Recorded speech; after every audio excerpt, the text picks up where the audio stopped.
A social media ban, corruption, and Nepo kids. What we know about the deadly protests that ousted Nepal's leader. In September 2025, Nepal's government banned 26 popular social media platforms like Facebook, X, and YouTube, claiming they hadn't registered with authorities. This move sparked outrage, especially among the younger generation. A notice said social media giants were given a week to register with the government, starting August 28th. But none, Meta, Facebook, Instagram, WhatsApp, Alphabet, YouTube, X, formerly Twitter, Reddit, and LinkedIn, had submitted applications by the deadline. The government's directions followed a Supreme Court order last year.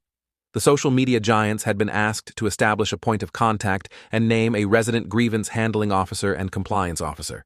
TikTok, Viber, WheatK, Nimbuzz, and Popo Live are registered with the government, hence, were not banned.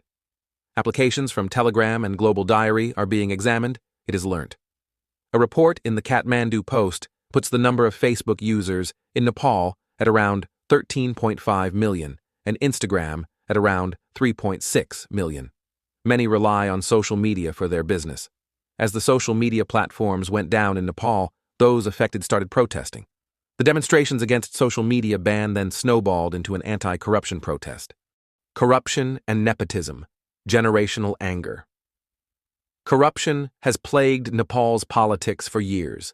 Politicians, their families, and friends were accused of misusing public funds. With political infighting and a lack of accountability, the Nepo kid movement symbolized a system stacked against the common people. Nepal's youth, frustrated and hopeless. Nepal's young population faces high unemployment, with few opportunities at home. Many are forced to work abroad, sending remittances back, but there's no real economic growth. This led to growing frustration. Young people saw little hope for a stable future. The crackdown, violence, and bloodshed. On September 8th, protests turned violent. Security forces used rubber bullets and live ammunition, killing at least 19 protesters and injuring hundreds. This brutal crackdown only intensified the protests, pushing them from a demand for free speech to a full-scale uprising. Protests spread across Nepal. Despite curfews, protests spread across Nepal. Demonstrators attacked government buildings, including the parliament and the president's residence. The movement became a symbol of defiance against political corruption and economic despair.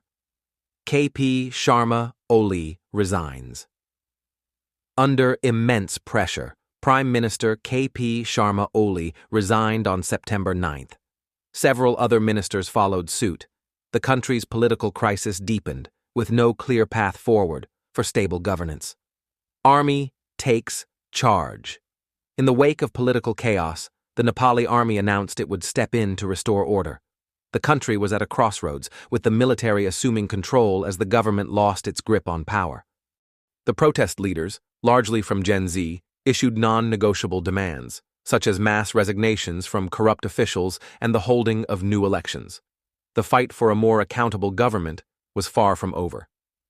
Natural disasters and social inequality, more problems.